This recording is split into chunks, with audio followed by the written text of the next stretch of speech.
All right, welcome back to the Intelligent Edge podcast. We are back in the saddle today. I'm with my two amazing co-hosts, Brian Force and Nick Good. How you doing, gentlemen? Excellent as always, brother. Happy to be back. I'm Nice, great. Just got back from Miami. Ready to kick this off. nice. You have an impressive bookshelf behind you this time, Nick. I think that's the first time it hasn't been fuzzed out. I'm starting to clean it up, so I'm slowly getting better with allowing people to see behind. Nice, Nick might nice. be the only guy I know that has his own book on his bookshelf. Right behind him. You can see it. Right, I'm right over in my mouse. Yeah, there Did you somewhere. right in the autograph it, middle, Nick? right in the middle. Did you autograph it for Oh, yourself? I did. I said, keep doing big things, Nick. Good job. All right. Well, we are here today with our next guest, amazing guy, David Trainer, who is the CEO of New Constructs, based in Nashville, Tennessee. David's got an amazing business he's going to tell us all about, and a little bit about his journey and how he's harnessing the powers of the infamous artificial intelligence engines that are out there. So, welcome to the show, David. Thanks. Good to be with you guys, and enjoy talking to a couple old Texas folks every now and then. It's good. Yes, That's sir. right. We are the trifecta of Texans for sure. David, why don't you tell our audience a little bit about yourself? Yeah, sure. I started on Wall Street back before the tech bubble, and back in those days, people actually read filings and built models and understood profitability and valuation. And I saw all that change, in a matter of months. I was at Credit Suisse, which ended up being the number one investment banking firm for tech IPOs during the tech bubble. And they'd also hired me to run a special project to do in-depth analysis, more comprehensive analysis on profitability before that tech bubble. And it was funny when my project met with the tech bubble, there was no contest. Like the tech bubble guys were like, get out of here. You're getting in the way of us making money. And by money, I mean hundreds of millions of dollars to the bankers and tens of millions of dollars on a daily basis on the trading floor. They weren't going to let a thing like profitability, valuation get in the way of that train. And we saw what ended up happening. But for me, the epiphany for me was like, wait a second, if Wall Street are the people that are supposed to be doing this work, to do the research, and they're not doing it, they're not incentivized to do it, then who the heck is going to do it? What happens to the integrity of our capital markets if nobody's actually doing that diligence to understand what's going on with that company? Well, we saw what happens. You get like major crashes. And we continue to see kind of crash after crash, whether it's the tech companies or home builders or whatever. And it's really all a function of the fact that nobody has real transparency into what's going on. Yeah. And by the way, the Fed, the government, they get better and better at avoiding these crashes by setting up huge liquidity capabilities and ways to ease monetary and fiscal policy, or when it's going on in another country, to give them swap lines, to get them a lifeline of money, because valuation bubbles happen all the time, but they don't get popped until there's a liquidity crunch. So if you can take care of all the liquidity concerns, the bubble can keep going. Now we don't know how long, and eventually I think the cockroaches show up, because when you're building castles on sand, it doesn't go forever. But I would say we're kind of back in one of those situations, and this one's extended even more by the fact that we've done all we can to ensure the liquidity stays in place. A big part of what New Constructs does is kind of going back to what I started on, is that we created technology to get to the truth about profitability and valuation at scale. Do you guys hear that stuff in the background, or is that just me? Do we need to worry about that? Yeah, no, it's Brian. We figured out the troublemaker. It's me? What did I do? We'll do our best. So David, like huge. When I unmute, is you can hear it in the background? Yes, Yep, that's why I I muted don't you. know. That was me. I apologize, boys. Let me shut up for a second. no worries. David, I had just left the brokerage business before the tech bubble. Like I think November or December of 1999, right? Every company with a website was trading at 100 times revenue and burning money faster than anyone could imagine. And just because your company name had a .com at the end meant that you had these ridiculous valuations. So I remember that time frequently, and right around the same time too, like the Nasdaq stopped trading in decimals and went to fractions, or vice versa. So it was like this whole thing. Um, like, What did you take away from that experience, or what did you go through that kind of pushed you through the gate and put you on this mission? Yeah, I saw how blatantly and intentionally Wall Street was misleading investors. So I had a meeting. I've written about this on my blog. I had before the tech bubble, most of the analysts at Credit Suisse were using the model I created, which is just basically think about it as a very sophisticated earnings model, an advanced earnings model. And they were all using it because I could talk them into it. I said, listen, either you use my model and talk about your companies, or I use my model and talk about your companies, and my model is better, so you probably want to use it. And they were all, almost every single person was like, okay, yeah, sure. When the tech people came over, there was no, they didn't really care if I said anything because they didn't care about profitability. And they didn't care about balance sheets. And they would tell me that straight up. But the biggest meeting and the most sort of important meeting I had was with the co-heads of research for the tech group at Credit Suisse, a guy named Mike and a guy named Elliot. One covered Microsoft and software companies. The other guy covered the semiconductor companies. And I'll leave out their last names. But I sat with those guys and explained what I was doing, and they're like, "Yeah, sounds great." And they kind of gave me the typical pushback, which was like, "Oh, maybe your model doesn't understand the nuances of my companies or this or that." I'm like, "No, no, no, it does them all. It's fine." Blah blah blah blah. They finally said, "Okay, the reason we can't use your model is because then people will know that we have two sets of numbers." And I'm like, "What do you mean?" "Well, you know how the game works, David. If I'm bullish on a stock, I have a buy rating. I want it to go up. Well, stocks go up when they beat the number, beat their earnings number. So for all the stocks that I like, I've got really low estimates, so it's easy for them to beat. Now, if we put those estimates into a valuation model, well, then the stock's going to look expensive because I'm showing it's got no profits." I'm like, "Yeah, so what do you do? How do you like have a target price?" He's like, "Well, that's my other number. That's what I give to my institutional clients." I was like, "Oh," and I didn't know what to say. I was like 24 years old. I was like, "Oh, that sounds bad." And I went back to my mentor at the firm at the time, this guy named Michael Mobison, and I said, "I can't believe what I just heard." And I said it to him, and he was like, "Don't say that to me. Go talk to the head of research," because I think it was like kind of illegal.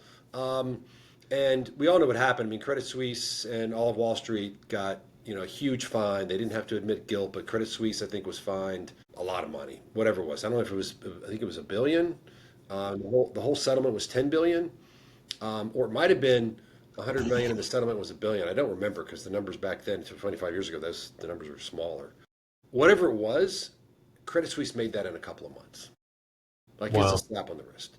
Michael Lewis has written a lot of articles and books on the fact that the size of the punishment in the investing business is way less than the crime.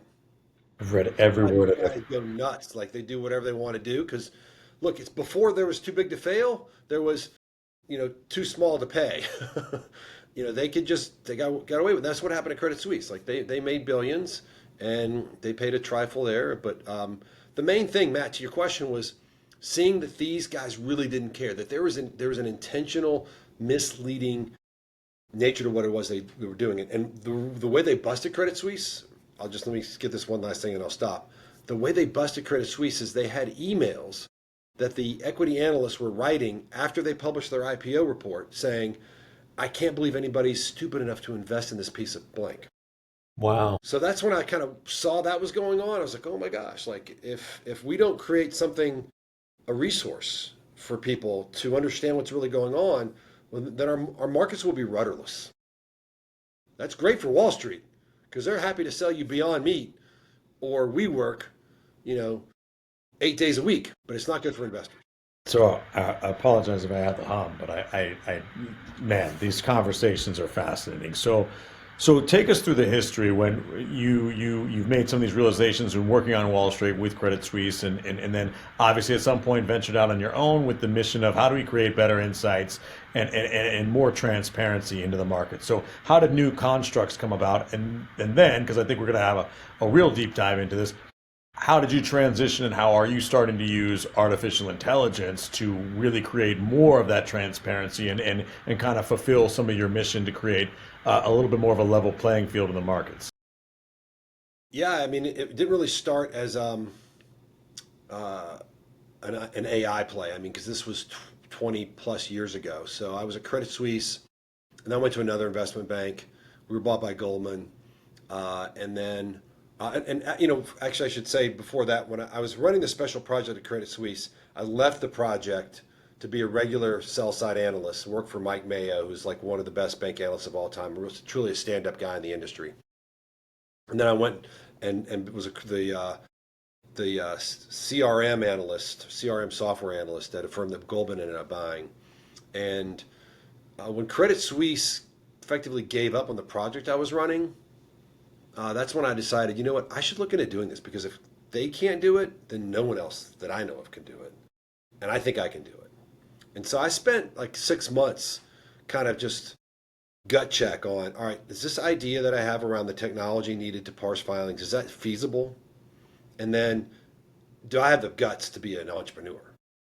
Because, I mean, living in Manhattan's nice. Not Expensive cheap. though. It's nice. You get a lot of perks. It was a lot of fun. I was young. It was good times. And so, yeah, once I Comes with a decided to price. do it, though, I sat down and said, I got to write a business plan and something that's going to convince me. And I got to go through sort of all of the like nooks and crannies of what it's going to take and make sure I want to do it. And I had to like convince my wife, and then I had to convince investors. So how did it start? Like before the days where you could load in a 10K or a 10Q into ChatGPT and have it spit out a bunch of conclusions for you or summaries. Like how did it get off the ground? Great question. So I created a software that would take in a 10K or 10Q. I shouldn't say I created it. The team and I created it. But the concept was, I want a K or a Q and a parsing tool and a database to all be combined. And that parsing tool was endowed with like all the experience I had in analyzing tens of thousands of filings around the world in all kinds of sectors. So I knew that there were certain things that would trigger a need for the machine to pick up some more complex information. Like, for example, pooling. A long time ago, pooling of interest was an acquisition method that allowed companies to buy a company without ever putting the purchase price on the balance sheet. That used to be legal about 10 or 15 years ago. But if that word did not exist in the filing, then you knew that there was no pooling going on. Other terms like minimum payment was another one that would lead you to off-balance sheet debt related operating leases. And so I gave all that to the machine, and then I brought in a team of analysts, and I trained them for like 6 months before I let them go live. I said, okay, I want you guys to use this to parse all this data out of these filings. And this data is also going to go into a model, a valuation model. And that valuation model is going to produce analytics like earnings and cash flow, return on invested capital, and economic earnings. And those models are going to be paid for or subscribed to by sophisticated investors. One of my first clients was the global head of research at Fidelity. And so the cool thing about the way we set it up is that we were testing and eating our own cooking, because we were taking data out. Like none of the other people out there that do data, like all these other firms that collect data, there's a dime a dozen. They're all building websites, whether it's Fiscal AI or FinTool or Delupa. They're great at gathering data. They don't put it into models though. Neither does Bloomberg. Neither does FactSet. They don't want to get into that business because it's controversial. People have different ideas, but we did, because we knew how to build the best model there is, like the most comprehensive model. And let's face it, when it comes to profitability of a company, how many versions of the truth do we need? You need one. I want the one that takes into account all the data. Screw the rest, right? So that's what we built. And we had it tested by experts using it, making investment decisions. And they would find data errors too, right? So we had both. You had people that had expertise on how to build models, who knew how to get the data, and then people who knew how to get data and build models. And so we started doing that on a small number of companies. And then the parsing technology was watching every single thing the analyst did. So you don't need to watch somebody parse an income statement that many times before you know how to do it. Right? Even the machine can figure out how to do it. The other thing we did was we had all kinds of algorithms in there to make sure that the data was right. Like, so we would parse the income statement and we make sure that it added up to the net income number that was reported. Same is true for current assets or fixed assets. Same is true for things like option liabilities and operating lease payments. Anything that had a total, we'd always get the total too and check it. And then over the years, the machine could take over more and more and more. We could cover more and more companies with fewer and fewer people.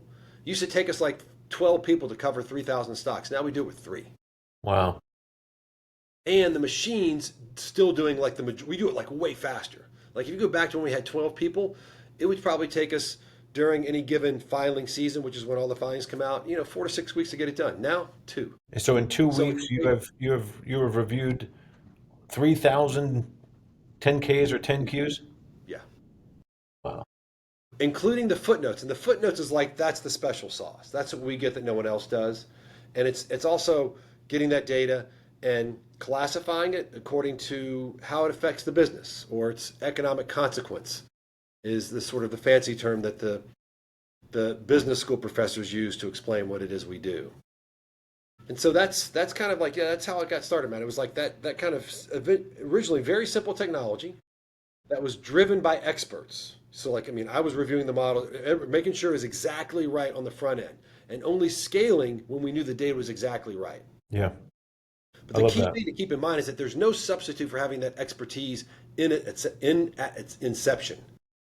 Like these machines aren't going to figure out the difference between a not yet commenced lease and an operating lease, or sublease income that should be operating or non-operating, or gains on sale that should be an operating revenue for a REIT, but should be operating for an industrial company. These are all kinds of things that machines don't know how to do. Now, maybe they'll figure out eventually, but I think there's two paths to success with AI. One is like just brute force, like I'm going to spend 50 billion a month on compute, which is what we see OpenAI doing. The other is, am I going to be able to put together a data set that can endow the machine with enough subject matter expertise to produce truly reliable insights on par with what an expert can do? So David, speaking of that, I mean, you mentioned in the beginning you had 12 people overseeing this. It took 12. And then as it got smarter and you fed it more data, you reduced that down to three. And Three. three, yeah, three people. So now as AI gets smarter, gets more powerful, what parts of your business do you see really the AI portion continuing to enhance? And what do you believe will always need that human oversight? Because what we believe here is that we shouldn't be AI replaced, we should be AI enhanced as companies. So where do you see that going?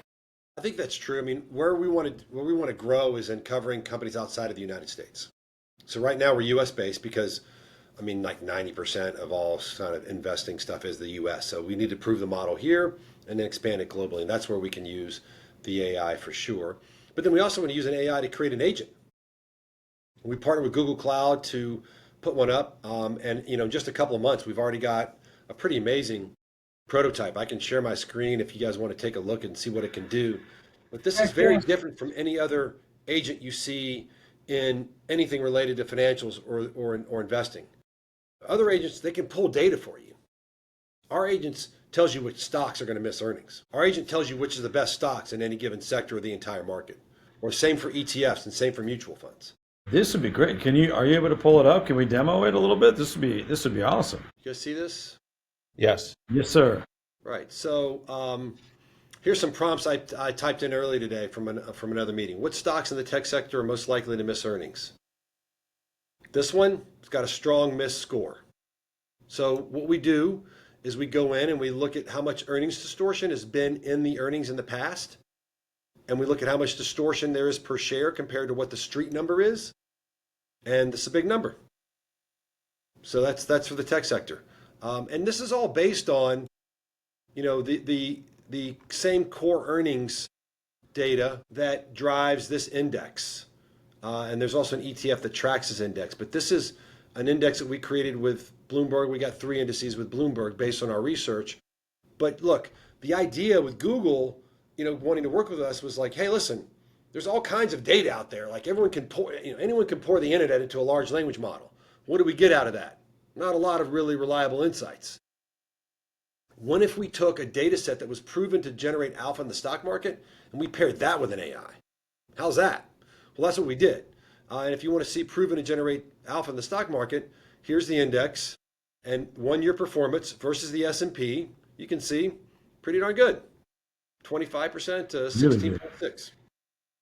I mean, that's proof in the numbers. You want to look it over at pretty like any other time frame, same thing. 6 months, year to date, 3 months, 5 years, 10 years, and it's kind of not super surprising. I mean, I don't think, right? Like, hey, if you have a better measure of earnings, shouldn't that make a difference in picking stocks? Certainly, over a long enough time horizon, that would be your number one indicator of long-term success is what are we earning per share. So it makes perfect sense.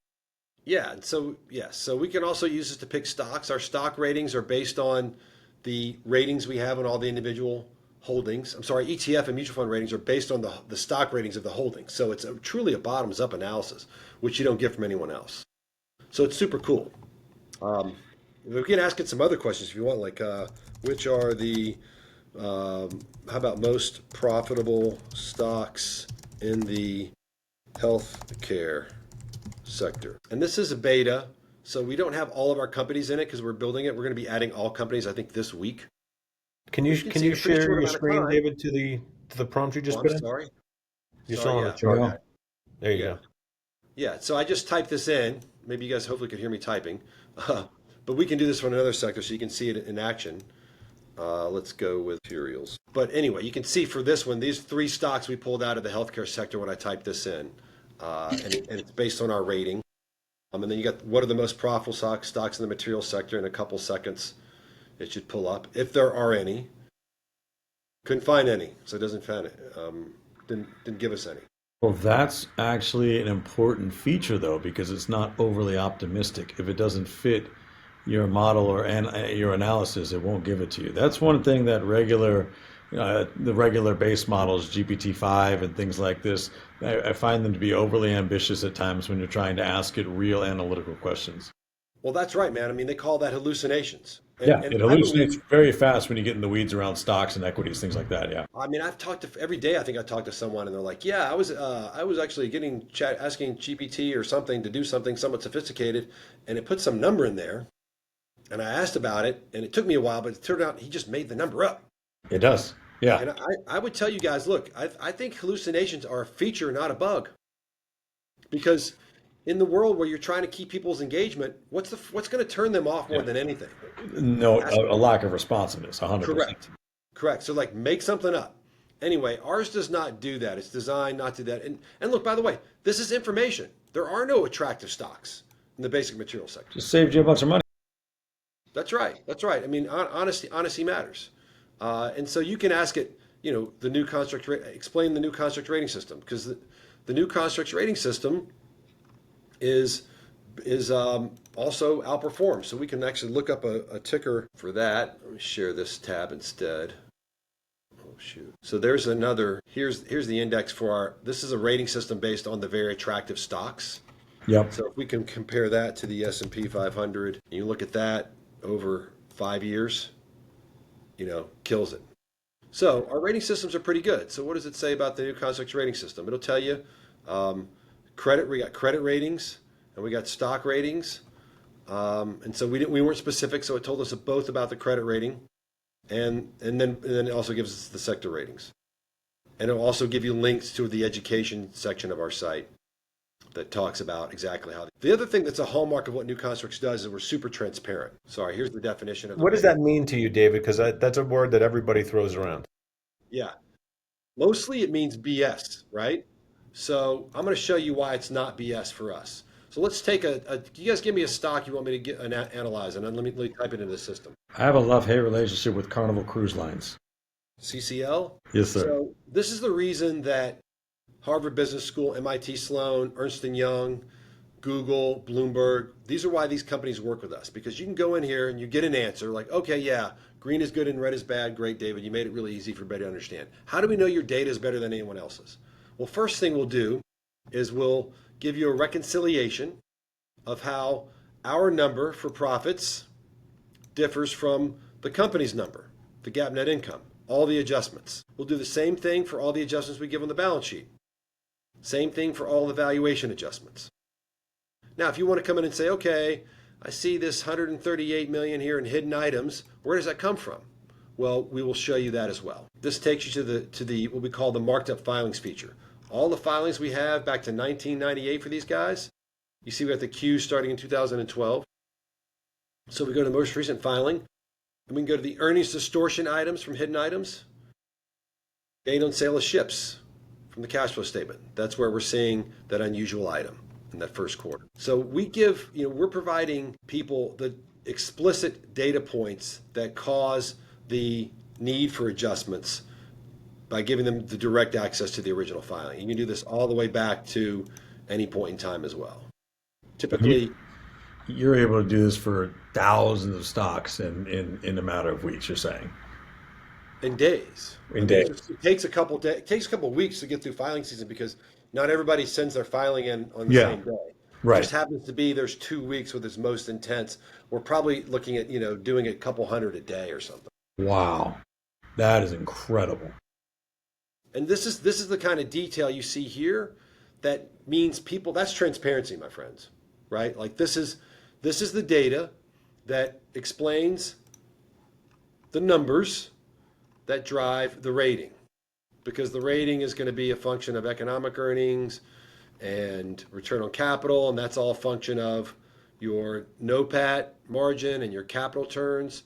All those adjustments, all those things that go into giving a better data point, like core earnings versus reported earnings. Everything that we do to distinguish our data from everyone else's, we show where it comes from, so you can audit it. Which is why Harvard Business School and MIT Sloan professors wrote a paper saying this is the best data set that's ever been. And the market is missing footnotes. And that's why Bloomberg created an ETF and an index based on a superior data set. And that's why that data set is able to drive alpha for those that are able to follow it. So coming from your background, you had mentioned Michael Lewis before. So in Flash Boys, he talks about one of the reasons that high frequency trading coming into the market really gave the for lack of a better word, like the garage band hedge funds an edge because they could pivot so fast, right? Like they would take this new technology, they had very little red tape, very few layers of code they had to undo, and like all of a sudden they're competing with all the big players on the street. People like Goldman would go and they'd spend a fortune on talent and they get the best coders in the world to come in, and they come in and they go, I've got to tear down all of your code before we can start. And it set the investment banks behind the eight ball for years, really. How this type of analysis, this type of ability to have these insights as quickly and as transparently and as accurately as the models that you have built, how far behind is the street on having any sort of competitive technology all the way up at the enterprise, investment bank level? They have no desire for this technology. I guess that's a better answer. Think Yeah. about it. I mean, once Goldman Sachs says, "Hey, we got this new, better way to analyze stocks," and you should take a look at it. It's really cool. It does all this work, and then Beyond Meat says they're going to do an IPO, and Goldman's like, "Yeah, we'll do the IPO." And they're like, "Okay, how does our stock look in your system?" "Oh, it looks terrible. Whoops! This is going to get in the way of doing freaking more business."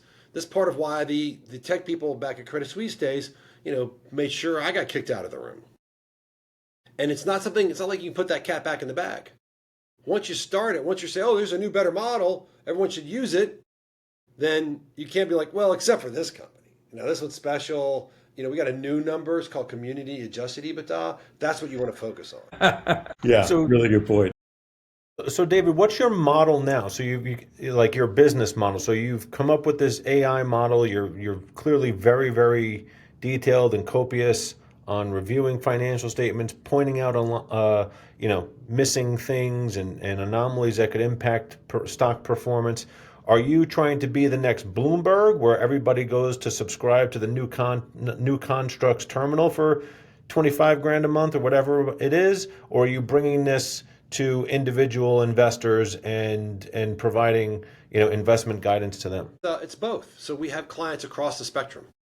So we have individual retail people that we sell for as little as $49 a month, where you can type in a ticker and you get an answer. Now, you're not going to get all the details. You're not going to get that click-through information that I showed you, but you'll get green is good and red is bad. And you can look that up across all 10,000 stocks we cover. And you can track 50 of those, so you get alerts anytime any of the ratings change. That's for $49 a month. That's amazing. But then we've got some of the biggest hedge funds in the world that subscribe, for example, like to our core earnings data. They want to know that data. They want to put it in their big multi-factor portfolio, and the magic box does its thing. But yeah, so it's really I want to level the playing field for individual investors more than anything. But I had to build a business, so I had to go. Before individual investors are going to trust me, I've got to build a reputation. I got to make money somehow. So I'm selling it to institutions, and it's selling to some portfolio managers. Nobody on the sell side, by the way, right? None of these research analysts. And then we also have that AI that we're building. That's going to be a new feature. We're partnering with Google Cloud. We're rolling that out to a joint set of customers. To me, that's the big advantage. Like the distribution is the key. And so we want to go to the world, and Google wants to say, here's the potential of AI built on our platform. When you give it data that can really, truly endow the machine with the subject matter expertise of a human, you can really do great things. And we want to say, hey, here's the power of using our data plus this great AI together. And so it's a win-win for us. We can prove the power of their platform, and they can give us the great distribution. And we deliver to the world the first real AI agent that can truly be relied on. A lot of people talk about agents and agentic workflow, right? I don't know one that works. Hmm. Ours works, and we have the stock market track record to prove it. So with yours working, David, it seems like as we go down deeper and deeper into this, AI enhanced world, how do you guys stay ahead of that, right? Because I'm assuming there's not many others. If yours works, no one else is really out there, competitor. How do you guys stay the leader in that? And as other companies start to catch on, how do we ensure that you guys are the transparent ones and the others Yeah, I mean, aren't? as far as I know, Nick, no one's really gone into the footnotes the way we have. And look, this is the least sexy thing that they've, could imagine and do, right? I mean, that's part of why I think you see all these big, sexy, billion-dollar checks and deals between OpenAI and Oracle. They're spending big money. They're going to change the world. That's got to work. I mean, it's a $200 billion deal. I mean, nobody would do that for no reason. Never mind the fact they actually don't spend any money for like 3 or 4 years and they don't have it, but whatever, right? But you don't hear anybody talking about, oh, there's some guy down in Nashville reading 10Ks and parsing out footnotes. Well, that's a Right? good point, though. That's not exciting.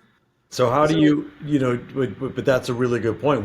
How is, obviously maybe on the hedge fund level, it's a little different because they understand the power of what your insights can do. But, going down to your baseline level, your everyman client acquisition for the $49 a month, right? Like, what does that marketing channel look like? People, I tend to find generally people don't want to think that whatever brokerage house that they're with would be dishonest with them in any way, shape, or form, right? So how does a really not sexy product, what does the marketing message look like for client acquisition of the everyday investor? yeah, for us, we're figuring that out. I mean, we've had some deals in the past that lapsed. Like for example, we were on TD Ameritrade, and we were one of the most popular research products on that platform. But the Schwab acquisition killed that Yeah. because they killed everything on TD. And so we're sort of building up. We're building it back up. We've got a following, but we don't really do any PR. Just started doing interviews like this, and we've been more focused on the underlying technology, serving our institutional clients, and working out this AI deal with Google Cloud. But at the end of the day, I mean, we do it the same way everyone else does it. You got to figure out a way to get leads. You got to do marketing. You got to pay for access and get out there, get leads in, and then put them through a funnel. We have that. We do promotions all the time where we give out our products for discounts, and done a ton of that. And I've talked to like MarketWise and Agora, and they're like, oh, you'd be a great guru, until they realize that if one of the other gurus says something about a stock and they ask them to put it through the new construct system, well, they got the same problem as the other sell side Yeah, guys. they're not Like, gonna oh, like it. well, how can you say you like that when it looks this bad over here? So we're really more focused on sort of doing it on our own and maybe partnering with like a technical research firm or something like that. But otherwise, our retail acquisition strategy or growth strategy is going to be like everyone else's. We just got to get to a place where we're really ready to churn out the investment dollar. Yeah. So clearly AI is the core of your product, right? The subscription. So how you generate revenue, AI is at the center of that. You mentioned marketing, demand generation, right? Where else in the business, perhaps operationally, David, are you taking advantage of the benefits of AI? that is helping you either scale or reduce costs or create competitive advantage outside the product? It's really just on the coding side. As the code gets better and better. We are a technology company, and we specialize in creating data sets that endow the technology with a lot more capability. But whether it's building out our website or finding better, faster ways to manage our databases and our data, better, faster ways to collect data. The models are smarter and smarter. They need less and less training data in order to analyze these filings. You still need a lot, especially when you're dealing with all these unusual items that we find. The models that can, we're 200,000 filings in, 210 or 20,000 filings in. It's going to take a long time for somebody to catch up. They will probably, but we hopefully will be far enough ahead at that point in time that we'll be okay. But mostly, Matt, it's internal, so it's not really anything external so much. Got it. And can we nerd out for a minute a little bit on your ecosystem? Are you a BigQuery or Databricks shop? Like what's the platform architected on? It's a Postgres database, Okay. and we're on Amazon. Maybe not for that much longer. I'm not here to do like commercials, but we're mostly open source. But yeah, Postgres database, and a lot of the original code is Java. Obviously, a lot of Python is in there, and so yeah, it's I would tell you our technology, is not amazing. Like the technology tools that we're doing is not that advanced. In fact, we're taking proposals right now to revamp a lot of stuff, especially what we have on AWS. We're paying way too much because we architected it like a long time ago. It needs to be redone. Because for us, it's always been about like this one core thing that we do really, really well, having a maniacal focus on doing that extremely well, because we know the other stuff is easy to bring on. Everyone else wants to bring on the big, expensive, fancy technology and then clean up the data. I would submit to you that you can't clean data.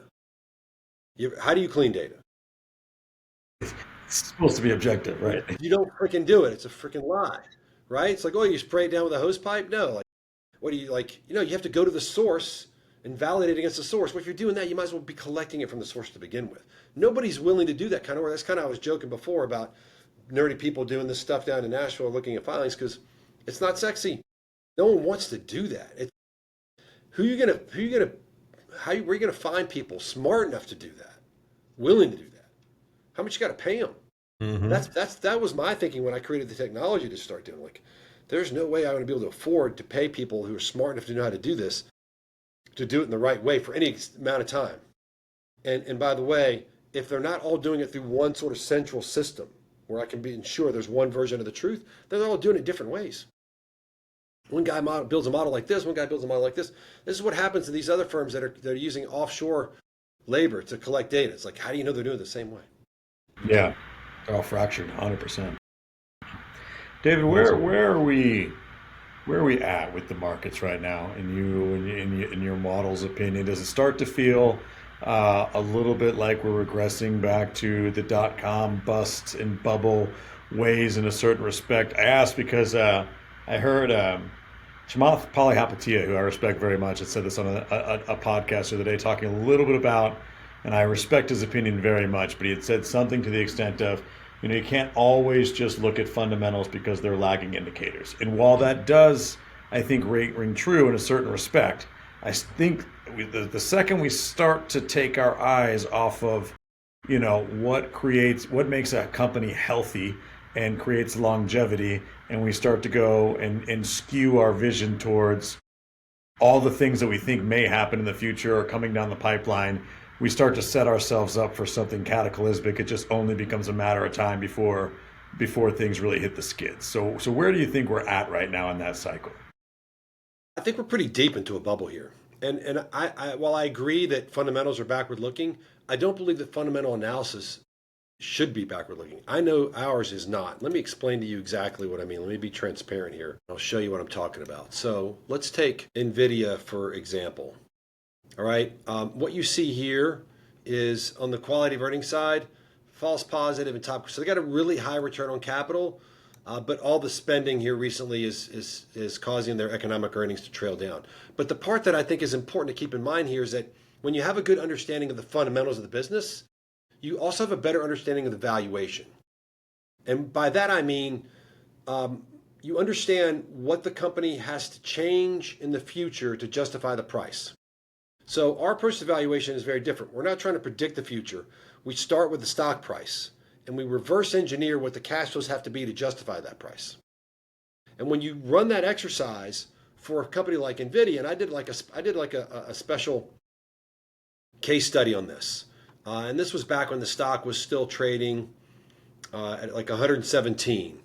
I'll make my screen a little bigger here, but we looked at the implied performance to justify 117 bucks a share, and we modeled that out. We chart it.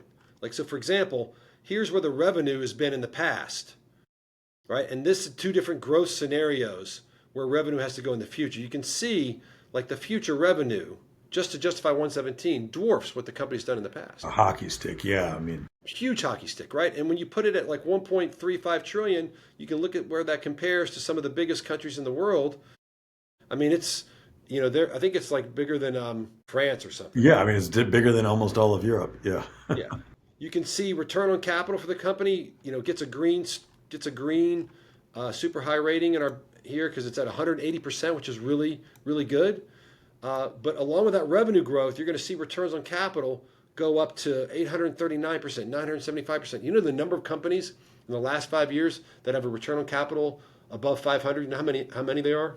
Zero, right? So I'm sorry, that have maintained it for more than a couple years. Zero. So you got ridiculous revenue growth, ridiculous improvements in return on capital happening at the same time.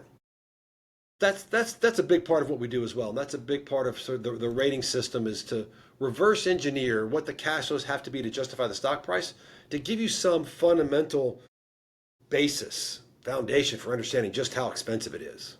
And so we do that for.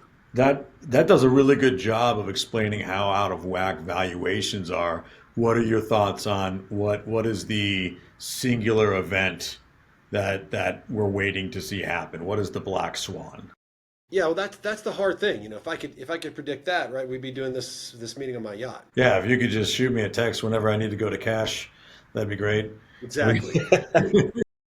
Exactly, and I think it's getting harder and harder to predict those kinds of things because I think the government and people involved in the financial sector have gone out of their way to ensure that liquidity will always be maintained because it's excess liquidity that drives this, right? People are like have too much easy access to cash. And if you look at any of the liquidity stats, I'm sure someone's thrown this up to you before.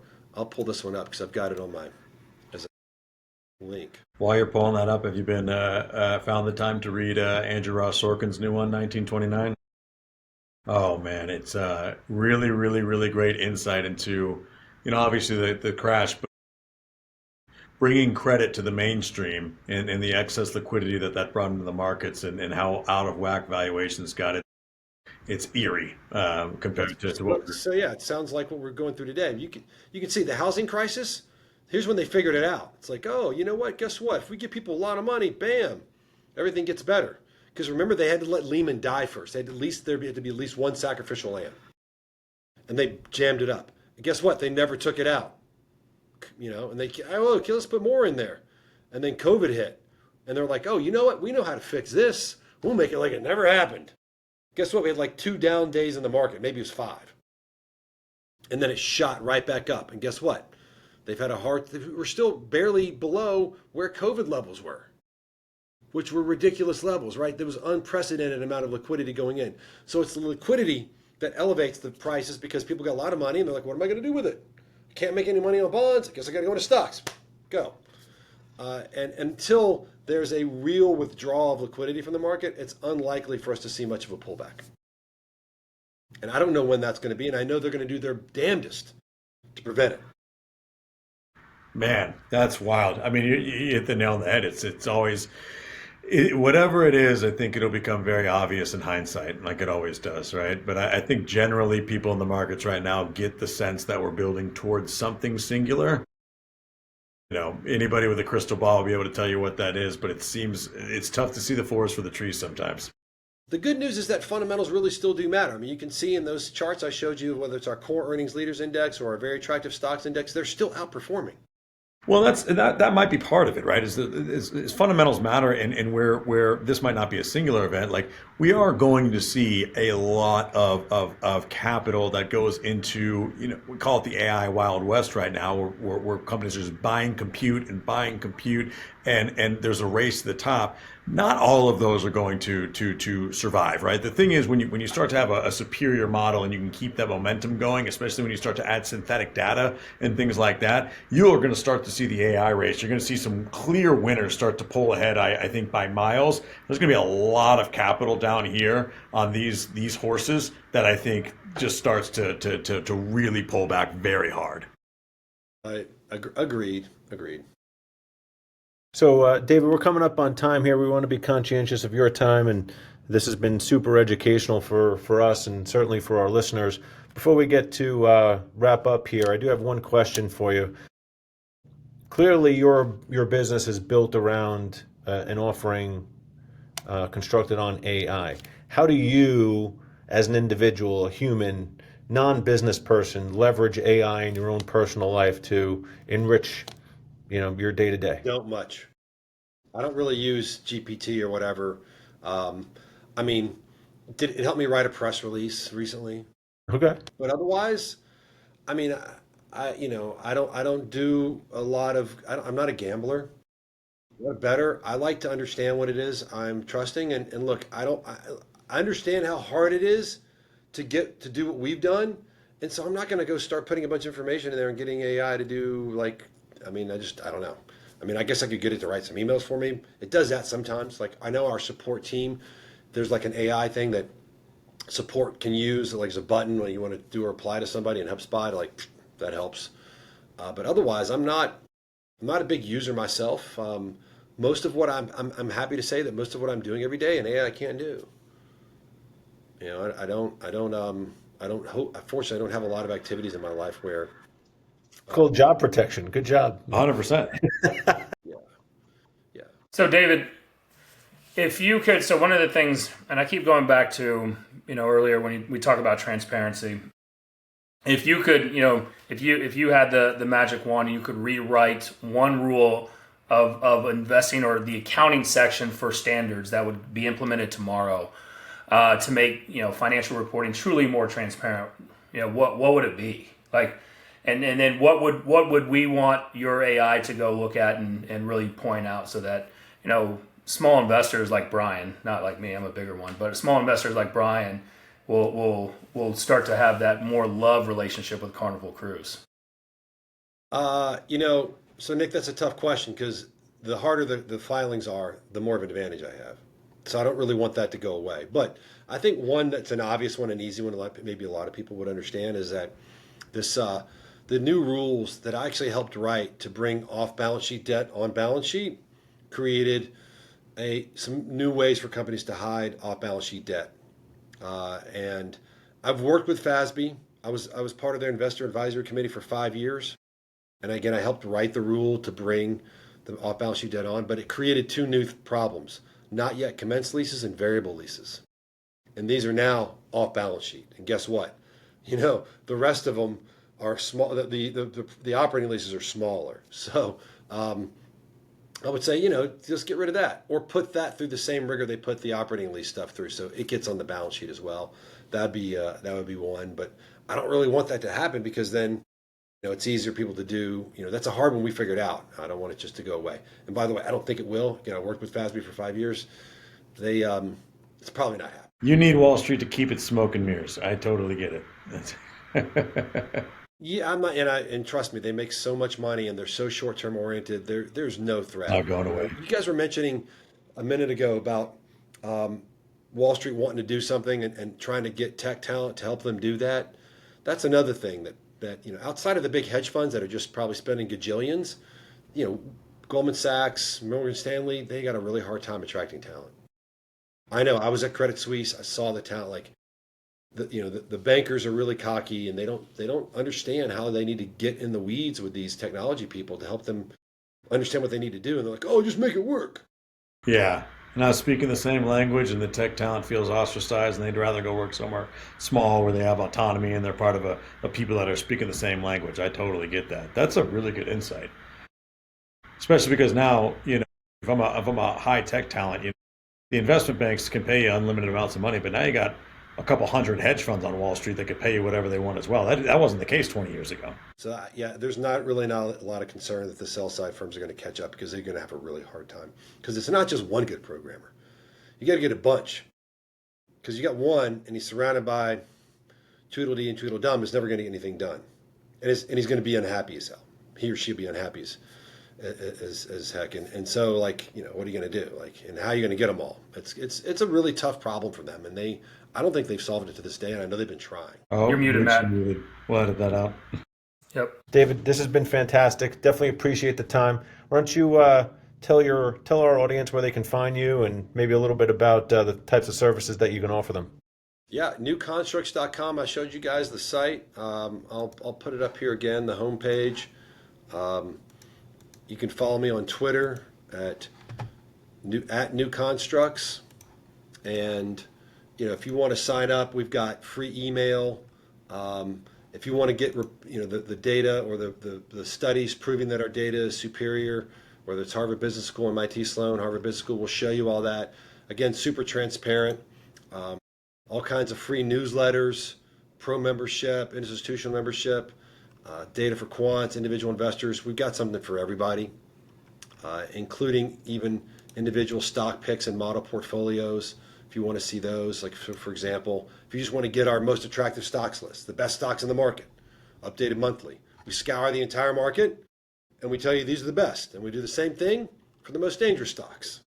That's the benefit of having an AI that can go through hundreds of thousands of filings, pull out all the data, put together the valuation models, and find the companies that are the least profitable and the most expensive, and the most profitable and least expensive.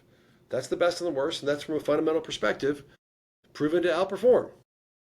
And it makes a lot of sense. It's just that Wall Street doesn't want you to know about it because it takes a lot of the smoke and mirrors out of the game. If they can't play games like community adjusted EBITDA or make you believe that Beyond Meat's ground vegetables are going to be better than ground beef, they're stuck, and they don't want that to go away because they're making millions and millions and millions every day, and they're going to do whatever they can to perpetuate that. So something like what we have scares the heck out of them. This has been great, David. We truly appreciate it. We're going to have everything here in the bios, as well as. By the way, I just signed up as well, so I just entered. Me too. Looking forward to the first edition of your newsletter, David. Absolutely. And this has been amazing, David. We truly appreciate it. And hopefully what we can do is have you on in the future as this continues to grow. And maybe we can help be a part of just a little bit of that tiny growth to get, even the individual people like us, getting more transparency in what they're investing in. So thanks so much. Really appreciate the time, man. All right. This has been another episode. Booch had to jump off a little early. I think he just had a client call that started at 2:30. So I'm taking us out. We really appreciate you guys listening to another episode of The Intelligent Edge. Check out newconstructs.com. Sign up for David's newsletter. Appreciate you listening, and we will see you next time.